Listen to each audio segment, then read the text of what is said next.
ओम शांति। आज है 10 जनवरी 2026 की साकार मुरली से। बाबा कहते हैं, मीठे बच्चे, हाँ जी बाबा, तुम्हारी याद की यात्रा बिल्कुल ही गुप्त है। तुम बच्चे अभी मुक्ति धाम में जाने की यात्रा कर रहे हो। तुम्हारी याद की यात्रा बिल्कुल ही गुप्त है। तुम बच्चे अभी मुक्ति धाम में जाने की यात्रा कर रहे हो। प्रश्न किया, स्थूल वतनवासी से सूक्ष्म वतनवासी फरिश्ता बनने का पुरुषार्थ क्या है? उत्तर दिया है बाबा ने, सूक्ष्म वतनवासी फरिश्ता बनना है तो रूहानी सर्विस में हड्डी हड्डी स्वाहा करो। सूक्ष्म वतनवासी फरिश्ता बनना है तो रूहानी सर्विस में हड्डी हड्डी स्वाहा करो।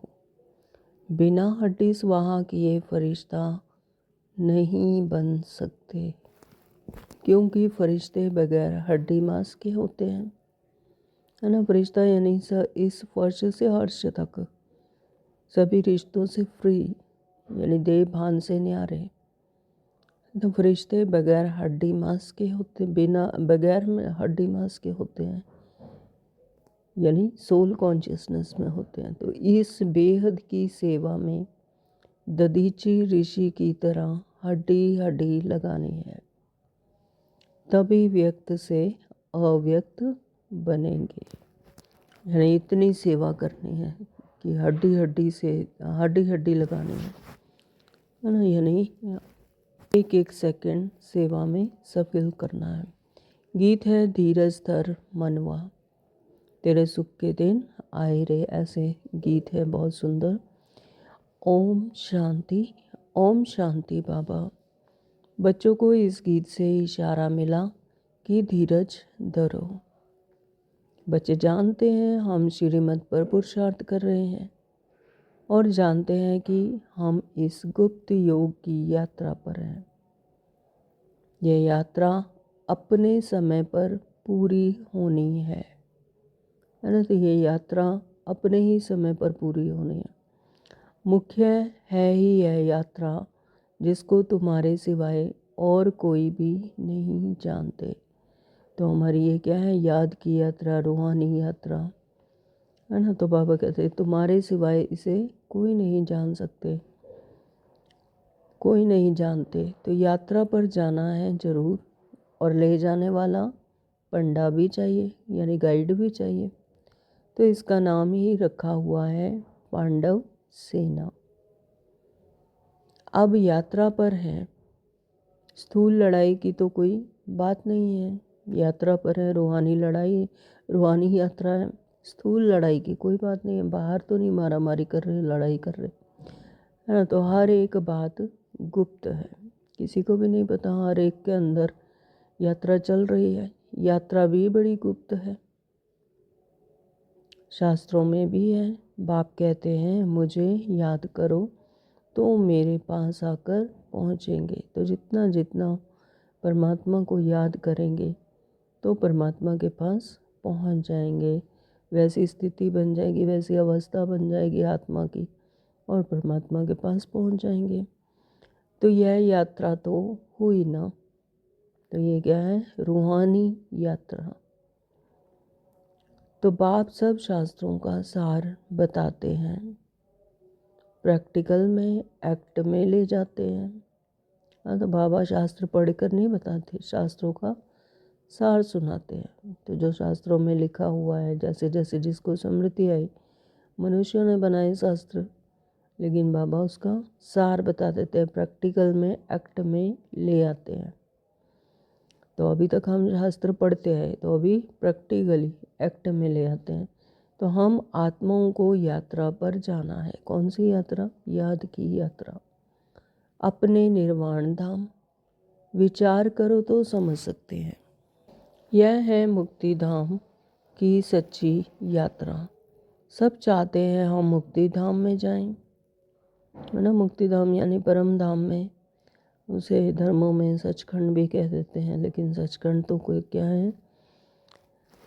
मृत्यु को कहा जाता है।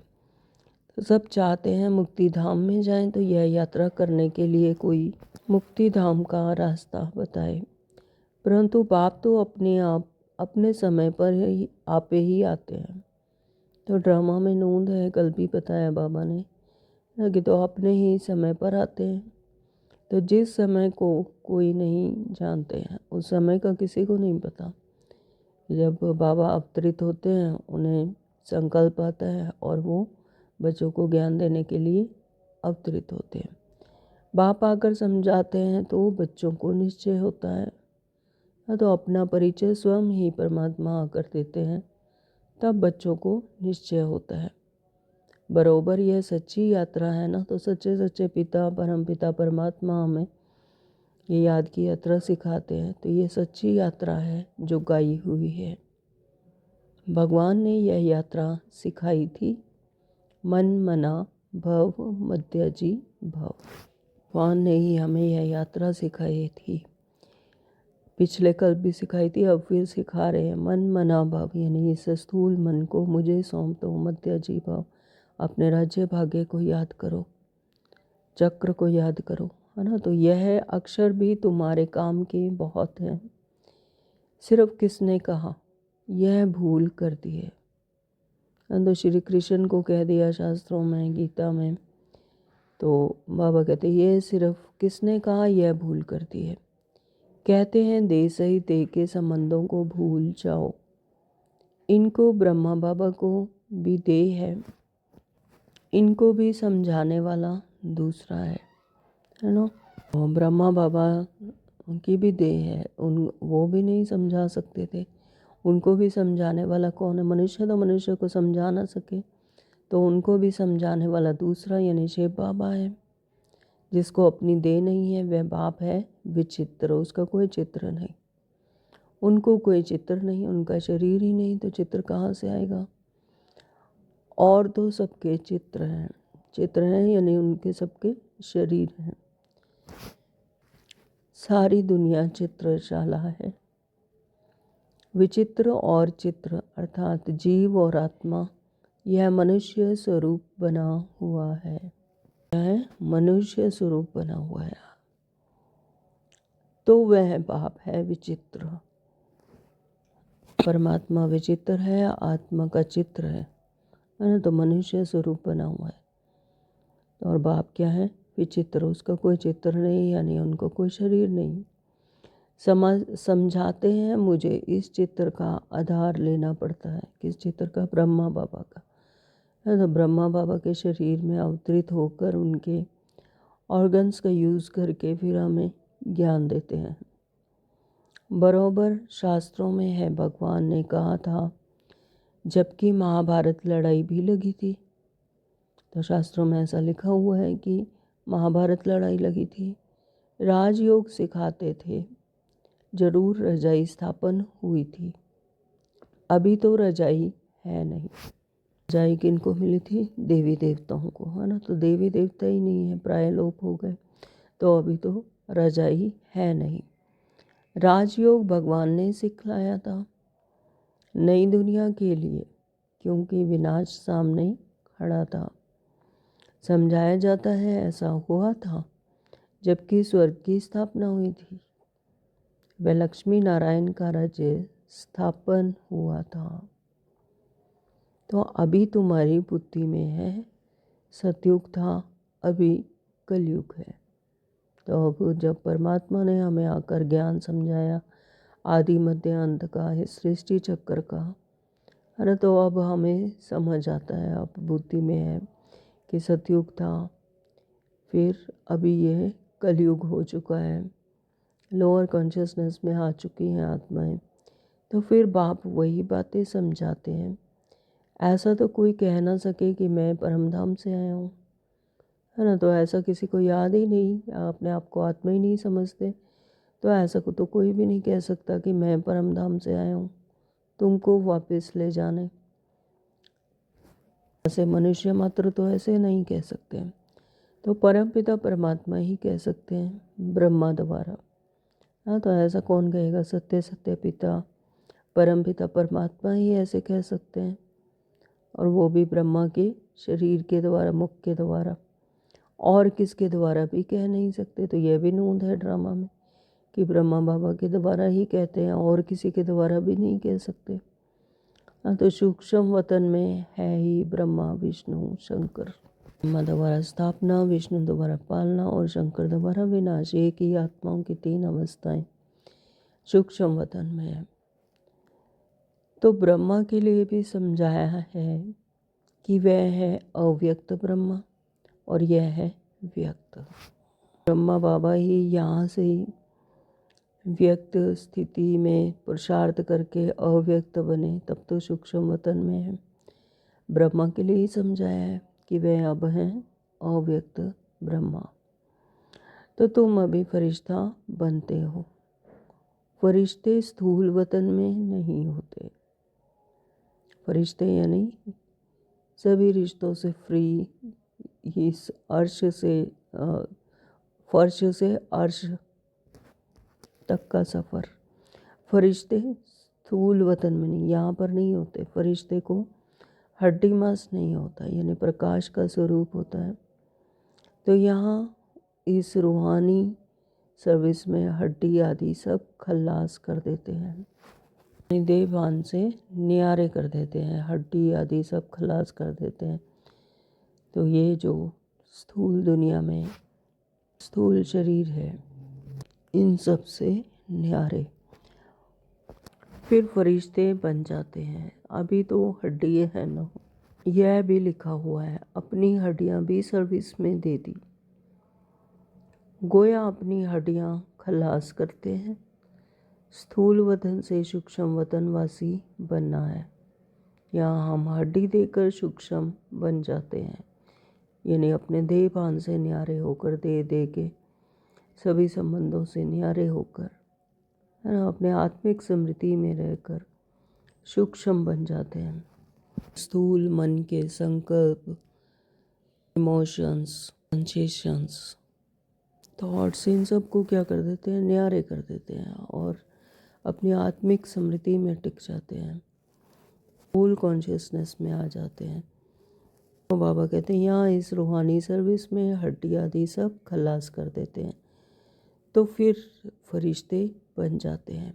अभी तो हड्डी है ना, यानी अभी देह भान है। जब तक देह भान है, जब तक अपने आत्मिक स्मृति में नहीं आते, तब तक हड्डी है ना। तो यह भी लिखा हुआ है, अपनी हड्डियां भी सर्विस में दे दी। गोया अपनी हड्डियां खलास करते हैं। स्थूल वतन से सूक्ष्म वतनवासी बनना है। तो स्थूल वतन में तो हम रोल कॉन्शियसनेस में आते हैं ड्रामा अनुसार, और सूक्ष्म वतनवासी बनना है तो आत्मिक स्मृति में रहते हैं, अपने सत्य स्वरूप में रहते हैं। तो यहाँ हम हड्डी देखकर सूक्ष्म बन जाते हैं, यानी अपने देह भान को छोड़कर न्यारे होकर सूक्ष्म आत्मिक स्मृति में, आत्मिक सोल कॉन्शियसनेस में आ जाते हैं, अपने हायर स्टेज पर आ जाते हैं आत्मा। तो इस सर्विस में सब स्वाहा करना है। याद में रहते रहते हम फरिश्ते बन जाएंगे। तो जितना जितना परमात्मा की याद में रहेंगे और ये याद रहता है कि हम आत्मा हैं, तो फरिश्ते बन जाएंगे। यह भी गाया हुआ है, मेरुआ मौत मलूक का शिकार। मलूक से फरिश्ते को कहा जाता है। हाँ, तो मरुआ मौत मलूक का शिकार। मलूक किसको कहा जाता है, फरिश्ते को कहा जाता है। तो मनुष्य से फरिश्ते बनते हो, यानी आत्मा में जो बॉडी कॉन्शियसनेस में आने से जो संकल्प चलते हैं, जो इमोशंस हैं, थॉट्स हैं, जो सेंसेशंस हैं, उन सब से जब न्यारी हो जाती है तो मलूक फरिश्ते को कहा जाता है। जब उन सब से न्यारी हो जाती है, अपने आत्मिक स्मृति में टिक जाती है, अपने सत्य स्वरूप में आ जाती है ना, रोल से अलग न्यारी हो जाती है, तो फरिश्ते, तो मनुष्य से फरिश्ते बनते हो, है ना। फिर बेहद का वृत्ति हो जाती है, मनोवृत्ति बेहद की हो जाती है। फिर तेरा मेरा ख़त्म हो जाता है। बॉडी कॉन्शियसनेस में आने से तेरा मेरा शुरू हो जाता है। तो तुमको देवता नहीं कह सकते, तुम मनुष्य से फरिश्ते बनते हो, तुमको देवता नहीं कह सकते। तो यहाँ तो तुमको शरीर है ना, तो इस शरीर में रहते हुए फरिश्ते बन जाते हैं, यानी अपने आत्मिक स्मृति में टिक जाते हैं। लेकिन देवता तो स्वर्ग में होते हैं। तो बाबा कहते तुमको देवता नहीं कह सकते, यहाँ तो तुमको शरीर है ना। सूक्ष्म वतन का वर्णन अभी होता है। अब संगम युग पर ही सूक्ष्म वतन का वर्णन होता है। योग में रह फिर फरिश्ते बन जाते हैं, पिछाड़ी में तुम फरिश्ते बन जाएंगे। योग में जितना टाइम योग में रहते हैं, परमात्मा से कनेक्शन होता है, आत्मिक स्मृति में होते हैं, बेहद की वृत्ति होती है, तो क्या होते हैं, फरिश्ते बन जाते हैं। पिछाड़ी में तुम फरिश्ते बन जाएंगे, यानी उस टाइम पर आत्मा की वो स्टेज होगी, हायर कॉन्शियसनेस होगी, तो इस शरीर में रहते हुए ही फरिश्ते बन जाएंगे। तुमको सब साक्षात्कार होगा और खुशी होगी। मनुष्य तो सब काल का शिकार हो जाएंगे। तुम्हारे में जो महावीर हैं वह तो अडोल रहेंगे। जो मनुष्य यानी मन की मत पर जो चलते हैं, तो वह सब काल के शिकार हो जाएंगे। लेकिन बाबा कहते तुम्हारे में जो महावीर है, महावीर तो अडोल रहेंगे। महावीर ही वही है जो अचल अडोल रहेंगे। बाकी क्या क्या होता रहेगा, विनाश की सीन तो होनी है ना। अर्जुन को विनाश का साक्षात्कार हुआ। एक अर्जुन की बात नहीं है, तुम बच्चों को विनाश और स्थापना का साक्षात्कार होता है। ज्ञान अर्जित करते हैं वो सब अर्जुन हैं। बाबा कहते एक अर्जुन की बात नहीं है, तुम बच्चों को विनाश और स्थापना का साक्षात्कार होता है। पहले पहले बाबा को भी विनाश का साक्षात्कार हुआ। तो ब्रह्मा बाबा को उनको विनाश का साक्षात्कार हुआ। उस समय ज्ञान तो कुछ था नहीं, देखा सृष्टि का विनाश हो रहा है। फिर चतुर्भुज का साक्षात्कार हुआ, समझने लगे यह तो अच्छा है, विनाश के बाद हम विश्व के मालिक बनते हैं, तो खुशी आ गई। अभी यह दुनिया नहीं जानती कि विनाश तो अच्छा है ना। पीस के लिए प्रयत्न करते हैं, परंतु आखिरी विनाश तो होना है। याद करते हैं पतित पावन आओ, तो पाप आएंगे जरूर, आकर पावन दुनिया स्थापन करेंगे। ये भी ड्रामानुसार नवोदय की पतित पावन आओ बुलाते हैं, तो बाबा आएंगे जरूर। संगम युग पर आते हैं और नई दुनिया की स्थापना करते हैं, जिसमें हम रजाई करेंगे। यह तो अच्छा है ना। पतित पावन को क्यों याद करते हैं, क्योंकि दुख है। जब अपने मूल गुणों को भूल जाते हैं, अशांत हो जाते हैं, अशांति में आ जाते हैं और दुख में होते हैं, दर्द में होते हैं, तो फिर पतित पावन को याद करते हैं। 63 जन्मों से करते आए, क्योंकि अपने ही मूल गुणों को भूल गए, अपने सत्य स्वरूप को भूल गए। तो पावन दुनिया में देवताएं हैं, पतित दुनिया में तो देवताओं के पैर आ नहीं सकते। देवताएं क्या हैं, पवित्र हैं और सतो प्रधान है, अपने हाईएस्ट कॉन्शियसनेस में है। तो पावन दुनिया में ही देवताएं होते हैं, पतित दुनिया में तो देवताओं के पैर भी नहीं आ सकते, है ना। तो जो जितनी आत्मा पवित्र होगी, तो उसके लिए तो फिर पवित्र ही दुनिया चाहिए। तो पतित दुनिया में तो देवताओं के पैर भी नहीं आ सकते, बाबा कहते हैं। तो जरूर पतित दुनिया का विनाश तो होना चाहिए। जब सभी आत्माएं अपनी हाईएस्ट कॉन्शियसनेस में जाती है, अपने सत्य स्वरूप में आती है, तो फिर पतित दुनिया का तो कोई महत्व नहीं।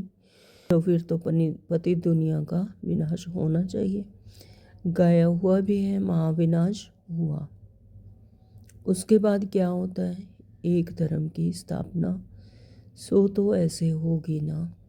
कहते हैं महाविनाश होता है, उसके बाद फिर क्या होता है, एक धर्म, एक राज्य, एक भाषा, ऐसे धर्म की स्थापना होती है। यहाँ से राजयोग सीखेंगे, तो यहीं से सीख कर जाएंगे। ऐसा तो नहीं कि वहाँ जाकर सीखेंगे, नहीं, यहाँ से ही प्रारब्ध बनाकर आत्माएं सतयुग में जाती हैं। विनाश होगा, बाकी भारत में कौन बचेगा। जो राजयोग सीखते हैं, नॉलेज देते हैं, वही बचेंगे। विनाश तो सबका होना है, इसमें डरने की बात नहीं। तो विनाश किसका होना है, विकारों का होना है ना, पतित दुनिया का होना है। तो बाबा कहते इसमें डरने की बात नहीं। पतित पावन को बुलाते हैं, जबकि वे आते हैं तो खुशी होनी चाहिए ना। तिरसठ जन्मों से पुकारते हैं, पतित पावन आओ, हमें पावन बनाओ, है ना, हमें लिबरेट करो, दुखों से लिबरेट करो। तो बाबा कहते हैं जबकि वे आते हैं तो बहुत खुशी होनी चाहिए ना, अब हमारे सम्मुख है। तो बाप कहते हैं विकारों में मत जाओ, इन विकारों पर जीत पाओ, वरदान दे दो तो ग्रहण छूटे। द्वापर युग से विकारों में आए तब तो दुखी हुए, तो बाबा कहते हैं अब विकारों को में मत जाओ, इस पर जीत पहनो, दान दे दो तो ग्रहण छूटे, तब दुखों से छूटे। तो भारत का ग्रहण छूटता जरूर है, काले से गोरा बनना है। सतयुग में पवित्र देवताएं थे, वह जरूर यहाँ बने होंगे। सतयुग में कहते हैं कि पवित्र आत्माएं देवताएं थे, लेकिन बनकर तो यहीं से गए, संगम युग से ही।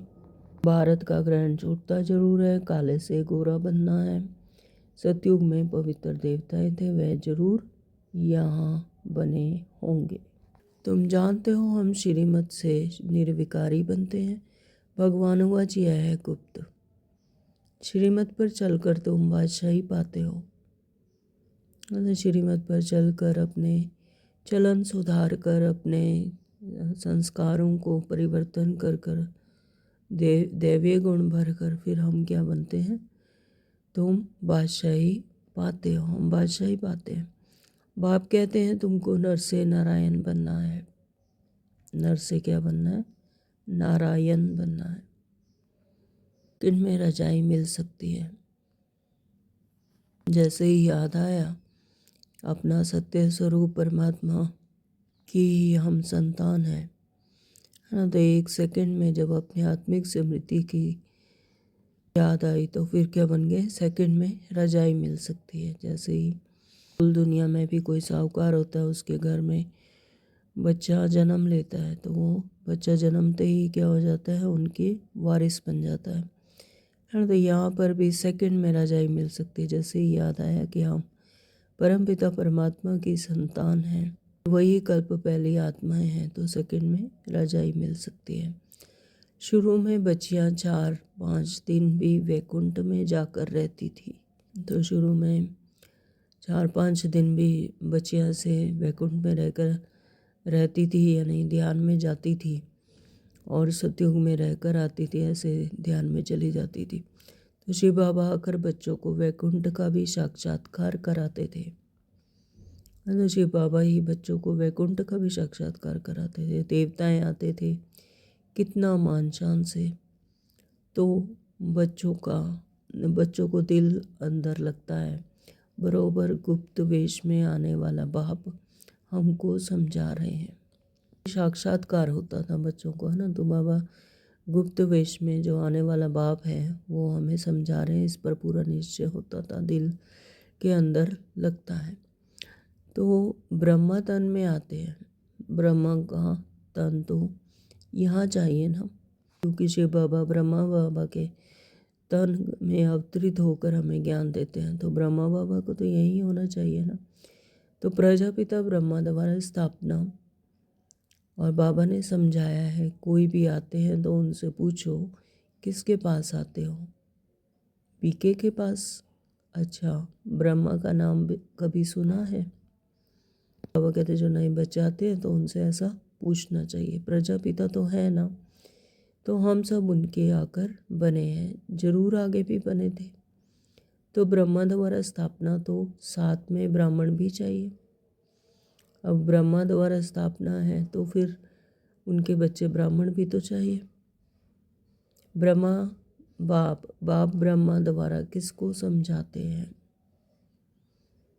तो यहाँ पर शिव बाबा ही हम हैं, ब्रह्मा बाबा के द्वारा समझाते हैं।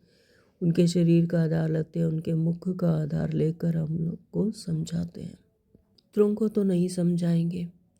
यह है ब्रह्मा मुख वंशावली ब्राह्मण। शिव बाबा ने ब्रह्मा द्वारा हमको अपना बनाया है। बाबा कहते भिखारियों को तो नहीं समझाएंगे ना, तो जो ब्रह्मा के मुख वंशावली बनते हैं, ब्राह्मण बनते हैं, सच्चे सच्चे ब्राह्मण बनते हैं, शिव बाबा ब्रह्मा द्वारा हमको अपना बनाया है। ब्रह्मा कुमार ब्रह्मा कुमारियाँ कितने ढेर हैं, कितने सेंटर्स हैं, सब में ब्रह्मा कुमारियाँ पढ़ाती हैं। यहाँ हमको दादे का वर्षा मिलता है ना। तो वर्षा किससे मिलता है? शिव बाबा से। तो भगवान वच तुमको राजयोग सिखाता हूँ, वह निराकार होने के कारण। कुमार कुमारियाँ कितने ढेर हैं, कितने सेंटर्स हैं, सब में ब्रह्मा कुमारियाँ पढ़ाती हैं। यहाँ हमको दादे का वर्षा मिलता है। भगवान वच तुमको राजयोग सिखाता हूँ, वह निराकार होने कारण इनके शरीर का आधार लेकर हमको नॉलेज सुनाते हैं। बाबा कहते प्रजापिता के तो सब बच्चे होंगे ना। हाँ, तो जो हैं ही प्रजापिता, तो उनके तो सब बच्चे होंगे। हम हैं प्रजापिता ब्रह्मा कुमार कुमारियाँ। शिव बाबा है दादा, उन्होंने अडॉप्ट किया है। तो तुम जानते हो हम दादे से पढ़ रहे हैं ब्रह्मा द्वारा। तो ये लक्ष्मी नारायण दोनों स्वर्ग के मालिक है ना। तो लक्ष्मी नारायण आत्मा की वो हायर स्टेज पर पहुंचते हैं, हायर कॉन्शियसनेस में, तो वो स्वर्ग के मालिक है ना। भगवान तो एक ऊंचते ऊंच निराकार ही है। बच्चों को धारणा बड़ी अच्छी होनी चाहिए। पहले पहले समझाओ, दो बाप हैं भक्ति मार्ग में, है ना। भक्ति मार्ग में तो दो बाप होते हैं। स्वर्ग में है एक बाप। स्वर्ग में सिर्फ जो स्थूल दुनिया का जो पिता है उसे ही समझते हैं कि वही एक बाप है। वहाँ पर ना तो परमात्मा की स्मृति होती है, अलौकिक बाप तो है ही नहीं। भक्ति मार्ग में ये समझते हैं कि भगवान हैं, तो फिर उन्हें भी पिता कहते हैं। तो दो बाप हैं, एक स्थूल दुनिया का पिता और एक भगवान को कहते हैं। तो पारलौकिक बाप द्वारा बादशाही मिल गई, फिर याद क्यों करेंगे। सतयुग में पारलौकिक बाप को वहाँ पर भूल जाते हैं, वहाँ पर विस्मृति हो जाती है। तो पारलौकिक बाप द्वारा बादशाही मिल गई, बाबा कहते फिर क्यों याद करेंगे, दुख है ही नहीं जो याद करना पड़े, है ना। तो वहाँ पर दुख ही नहीं है, वहाँ सुख ही सुख, आनंद ही आनंद है, और हर तरह की संपन्नता है, वहाँ कोई दुख नहीं है। तो याद भी नहीं करते, ना ही ये स्मृति रहती है कि कोई पारलौकिक बाप भी है।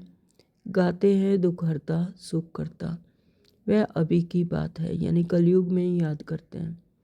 द्वापर और कलयुग में याद करते हैं दुख हरता सुख करता, क्योंकि अपने मूल गुणों को भूल जाते हैं। आत्मा शांत हो जाती है, आत्मा दर्द में आ जाती है ना। तो फिर तब याद करते हैं। तो वह अभी की बात है। जो पास्ट हो जाता है उसका गायन होता है। महिमा है एक की। वह एक बाप ही आकर पतितों को पावन बनाते हैं। मनुष्य थोड़ी समझते हैं, वह तो पास्ट की कथा बैठ लिखते हैं। तुम अभी समझते हो बरोबर, बाप ने राजयोग सिखाया जिससे बादशाही मिली, 84 का चक्कर लगाया, अभी फिर हम पढ़ रहे हैं, फिर 21 जन्म राज्य करेंगे, ऐसा देवता बनेंगे। तो बाबा हमें 21 जन्मों की रजाई देते हैं, 21 जन्मों का राज्य भाग्य देते हैं। उसके लिए हम यहाँ पर ये रूहानी पढ़ाई पढ़ रहे हैं। तो ऐसा देवता बनेंगे। ऐसे कल्प पहले भी बने थे, तो ये कल्प कल्प की बाजी है यहाँ पर। पिछले कल्प भी बने थे, अब फिर बन रहे हैं, है ना। तो ऐसे ही ये चक्र फिरता रहता है। समझते हो हमने पूरा 84 जन्मों का चक्र लगाया। अब फिर सतयुग त्रेता में जाएंगे, तब तो बाबा पूछते हैं आगे कितनी बार मिले हो। तो बाबा पूछते हैं कि आगे कितनी बार मिले हो, तो कल्प कल्प मिले हैं बाबा। तो यह प्रैक्टिकल बात है ना। नया भी कोई सुने तो समझेंगे 84 का चक्कर तो जरूर है। जो पहली बार आते हैं ज्ञान सुनते हैं उनको भी ये चक्कर तो जरूर समझ आता है कि 84 का चक्कर है जरूर। जो पहले वाले होंगे उनका ही चक्कर पूरा हुआ होगा। तो इस सृष्टि चक्कर पर सबसे पहले आते हैं, यानी सतयुग में आते हैं, तो वही पूरे 84 जन्मों का चक्र अपना पूरा करते हैं। तो उनका ही चक्र पूरा हुआ होगा। बुद्धि से काम लेना है, ये विवेक की बात है। तो इस मकान में, इस ड्रेस में बाबा हम आपसे अनेक बार मिलते हैं और मिलते रहेंगे। पतित से पावन बनने से पतित होते ही आए हैं। ऐसा ही चक्कर चलता है, पतित से पावन बनते हैं, फिर पावन बनते हैं, फिर चक्कर चलता है, फिर पतित होते जाते हैं। तो कोई चीज़ सदैव नई ही रहे, यह तो हो नहीं सकता। यहाँ सृष्टि चक्कर में ऐसा ही है कि कोई भी चीज़ नई होती है, फिर धीरे धीरे वो जैसे टाइम बीतता जाता है तो पुरानी होती जाती है। तो सेम ऐसे ही है, सृष्टि भी पहले नई होती है, फिर समय बीतते बीतते फिर पुरानी होती जाती है। पुरानी जरूर बनती है। हर चीज़ सतो रजो तमो में आती है ना। तो यहाँ पर आत्माएं भी पहले सतो प्रधान, फिर सतो, फिर रजो, फिर तमो प्रधान में आती है। ऐसे ही हर एक वस्तु, हर एक तत्व ऐसे ही सतो में, फिर रजो में, फिर तमो में आती है। अभी तुम बच्चे जानते हो नई दुनिया आ रही है, उसको स्वर्ग कहा जाता है। यह है नर्क, वह है पावन दुनिया। तो नर्क यहाँ पर जब अपने सत्य स्वरूप को भूल जाते हैं और दुख उठाते हैं, अशांत हो जाते हैं, दर्द में होते हैं, अपने ही सुख शांति के लिए दर दर भटकते हैं, है ना, जो कि अपने ही गले का हार है। क्योंकि अपने आप को भूल गए तो सुख शांति आनंद जो अपने ही मूल गुण थे उनको भी भूल गए। तो फिर ये क्या है? नर्क। वह है पावन दुनिया। तो वहाँ पर अपनी आत्मा अपने सत्य स्वरूप में रहती है, अपने हाईएस्ट कॉन्शियसनेस में होती है ना। तो आत्मा पावन होती है और दुनिया भी कैसी होती है? पवित्र सतो प्रधान होती है। बहुत पुकारते हैं, हे पतित पावन, हमको आकर पावन बनाओ, क्योंकि दुख जास्ती होता जाता है ना। तो इस समय पर त्राहिमाम हो चुकी है ना। तो बाबा कहते कि फिर बच्चे पुकारते हैं कि हमें आकर पावन बनाओ, क्योंकि दुख बहुत जास्ती होता जाता है। परंतु यह समझते नहीं है कि हम ही पूज्य थे, फिर पुजारी बने हैं। पूरे जन्मों से अपनी ही पूजा करता है ना। ये नहीं जानते कि हम ही तो पूज्य थे और फिर अब हम पुजारी बने। जन्म लेते लेते पुजारी बन गए, अपने ही मूल गुणों को ढूंढने लगे, है ना। तो जो पूज्य देवताएं थे, सतो प्रधान थे, उन्हीं से मांगने लगे, उन्हीं के जड़ चित्रों और मूर्तियां बनाकर उन्हें पूजने लगे। तो द्वापर में पुजारी बने। द्वापर युग से जब तेरा मेरा आ गया, जब दो पुरुष शुरू हुए, जब अपने आप को भूल गए, अपने मूल गुणों को भूल गए, तो फिर पुजारी बने। अपने ही मूल गुणों के लिए इधर उधर भागने लगे, ढूंढने लगे, है ना, क्रियाकलापों में फंसने लगे, तो पुजारी बने। अनेक धर्म होते गए, बराबर पतित से पावन, पावन से पतित होते आए हैं।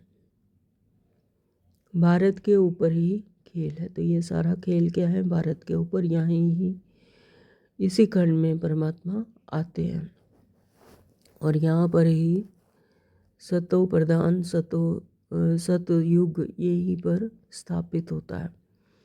तो तुम बच्चों को अब स्मृति आई है, अब तुम शिव जयंती मनाते हो। बाकी और कोई शिव को तो जानते ही नहीं है, तो हम जानते हैं।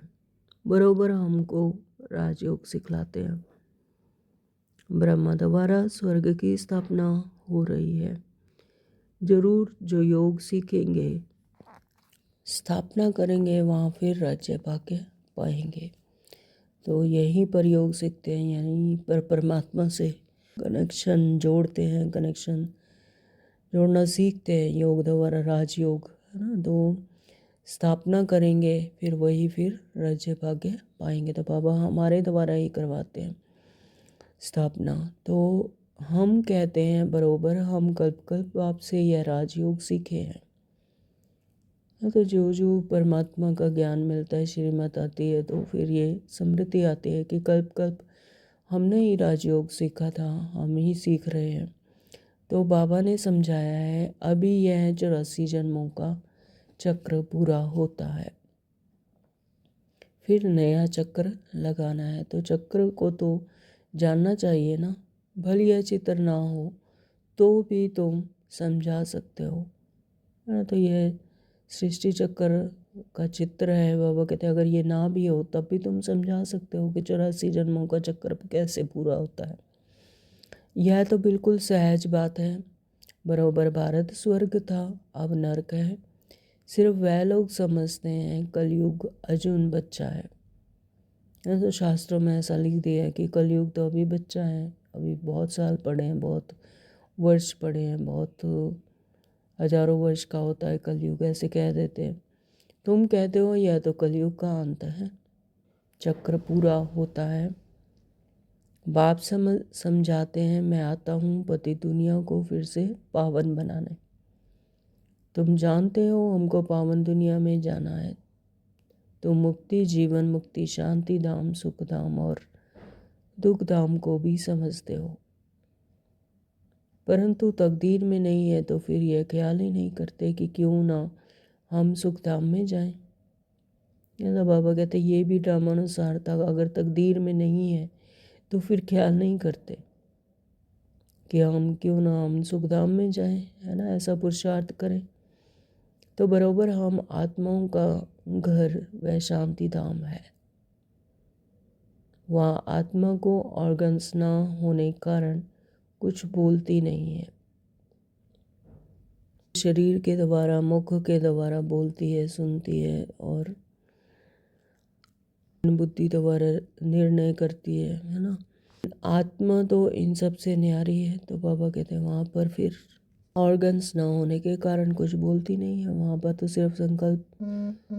शांति धाम में तो संकल्प भी नहीं चलते, है ना। तो वहाँ पर स्टिलनेस में रहती है आत्मा, एकदम साइलेंस बीइंग। तो शांति वहाँ सबको मिलती है, वहाँ होती ही शांति है, सारी तरफ चारों तरफ शांति ही शांति। तो सतयुग में है एक धर्म। सतयुग में थोड़ी सी आत्माएं होती है ना, ज़्यादा संकल्प चलते हैं, है ना। तो एक धर्म, एक राज्य, एक भाषा होती है। यह अनादि अविनाशी वर्ल्ड ड्रामा है जो चक्र लगाता ही रहता है।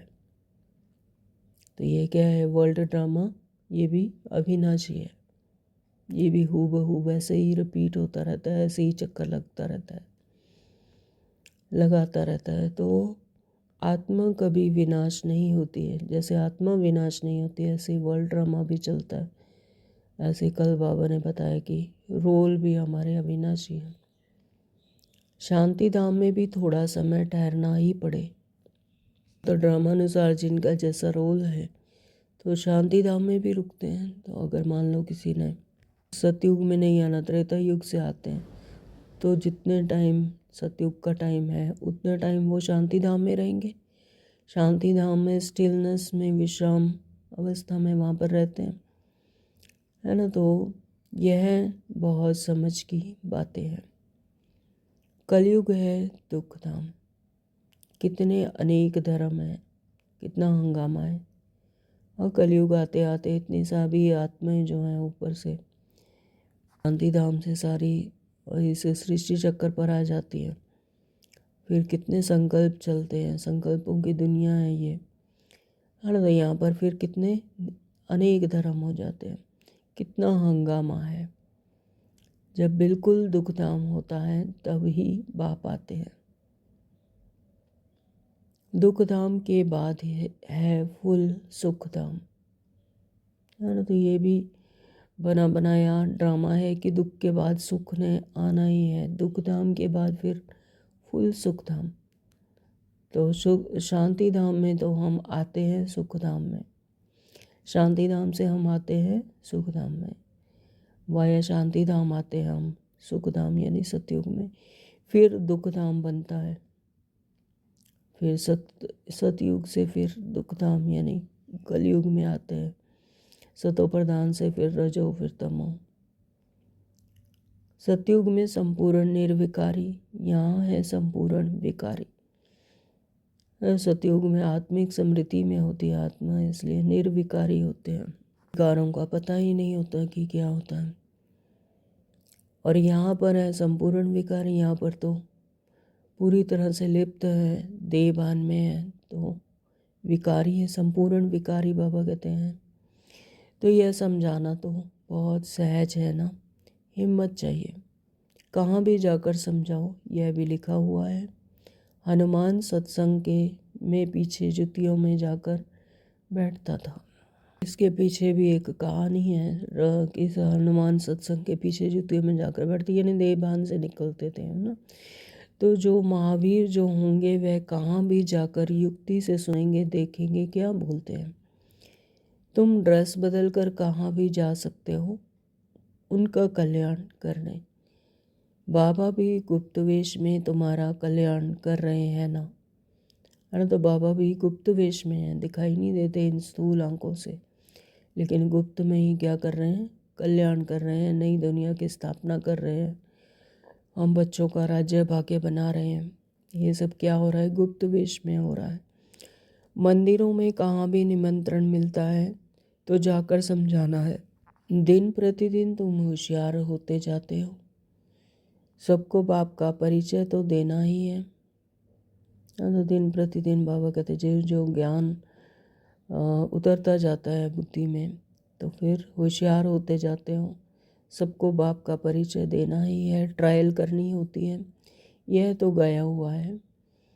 पिछाड़ी में सन्यासी राजाएं आदि आए है, तो यह भी बाबा कहते गाया हुआ है कि पिछाड़ी में, यानी लास्ट में जब सन्यासी राजाएं आदि भी आते हैं और ज्ञान सुनते हैं, तो ज्ञान राजा जनक को सेकंड में जीवन मुक्ति मिली। वह फिर जाकर त्रेता में अनुजनक बना।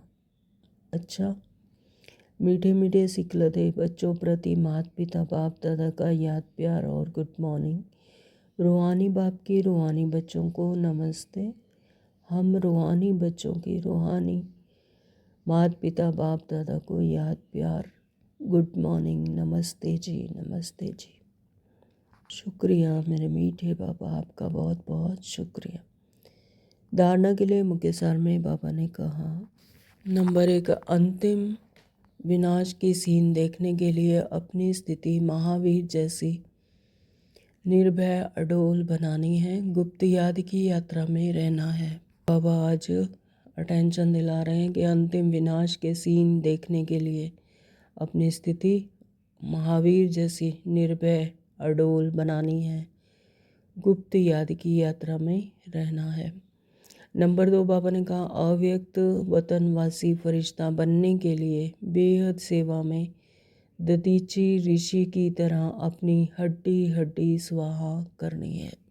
अव्यक्त वतनवासी फरिश्ता बनने के लिए बेहद सेवा में दतीची ऋषि की तरह अपनी हड्डी हड्डी स्वाहा करनी है, यानी एक एक मिनट एक एक सेकंड अपना याद में, रूहानी याद में परमात्मा के साथ बाबा के सानिध्य में सफल करनी है। वरदान दिया बाबा ने, पहली श्रीमत पर विशेष अटेंशन दे, फाउंडेशन को मजबूत बनाने वाले सहज योगी भव। पहली श्रीमत पर विशेष अटेंशन दे, फाउंडेशन को मजबूत बनाने वाले सहज योगी भव। पहली श्रीमत क्या है, दे और दे के संबंधों को भूल परमात्मा को याद करो। बाबा कहते हैं इस फाउंडेशन को मजबूत बनाने वाले सहज योगी भव। बाप दादा की नंबर 1 श्रीमत है कि अपने को आत्मा समझ बाप को याद करो। तो नंबर 1 श्रीमत यही है कि हमको आत्मा समझ बाप को याद करो। यदि आत्मा के बजाय अपने को साधारण शरीरधारी समझते हो तो याद टिक नहीं सकती, है ना। फिर देह को याद करेंगे तो देह और देह की बातें याद आएंगी, देह के संबंध याद आएंगे। तो अपने को आत्मा समझना है। बाबा कहते हैं यदि आत्मा के बजाय अपने को साधारण शरीरधारी समझते हो तो याद टिक नहीं सकती। वैसे भी कोई दो चीज़ों को जब जोड़ा जाता है तो पहले समान बनाते हैं, ना। तो जब वो दो चीज़ों को जोड़ते हैं, कनेक्शन करते हैं, तो फिर उनको पहले तो समान बनाते हैं। तो ऐसे ही आत्मा समझकर याद करो तो याद सहज हो जाएगी। जब स्वयं को आत्मा समझकर परमात्मा को याद करेंगे तो याद सहज हो जाएगी। यह श्रीमत ही मुख्य फाउंडेशन है। श्रीमत का फाउंडेशन ही यही है, सबसे मुख्य बात ही यही है कि स्वयं को आत्मा समझ परमात्मा को याद करो। तो इस बात पर पूरा पूरा अटेंशन दो तो सहज योगी बन जाएंगे। स्लोगन दिया बाबा ने, कर्म आत्मा का दर्शन कराने वाला दर्पण है, इसलिए कर्म द्वारा शक्ति स्वरूप को प्रत्यक्ष करो। कर्म आत्मा का दर्शन कराने वाला दर्पण है, इसलिए कर्म द्वारा शक्ति स्वरूप को प्रत्यक्ष करो। कर्म द्वारा शक्ति प्रकट हो, तो ये क्या है? आत्मा का दर्शन कराने वाला दर्पण है। ओम शांति। आज के अव्यक्त इशारे हैं, इस अव्यक्त मास में बंधन मुक्त रहे जीवन मुक्त स्थिति का अनुभव करो। ब्राह्मण सो फरिश्ता अर्थात जीवन मुक्त, जीवन बंध नहीं। जीवन में रहते हुए ही मुक्त अवस्था का अनुभव। न देह का बंधन, न देह के संबंध का बंधन, न देह के पदार्थों का बंधन। अगर अपनी देह का लगाव खत्म किया तो देह के संबंध और पदार्थ का बंधन आपे ही खत्म हो जाएगा। बात क्या है? देह से लगाव है ना। जब देह बाहर ही निकल गया फिर देह के संबंध पदार्थ ये भी सब अपने आप ही खत्म हो जाएगा। ऐसे नहीं कोशिश करेंगे। कोशिश शब्द ही सिद्ध करता है कि पुरानी दुनिया की कशिश है, इसलिए कोशिश शब्द समाप्त करो। अगर बच्चे कहते हैं कि कोशिश करेंगे तो कोशिश शब्द ही बाबा कहते सिद्ध करता है कि पुरानी दुनिया से कशिश है, यानी उसमें ममत्व है। तो कोशिश शब्द ही समाप्त करो, देहभान को छोड़ो। मेन बात है देहभान को जोड़ो। So role consciousness, body consciousness को छोड़ो, सोल कॉन्शियसनेस में अपने आत्मिक समृद्धि में हो। अब होंगे जीवन मुक्त। अपनी देह का लगाव ही खत्म करो। Om Shanti. Thank you Baba.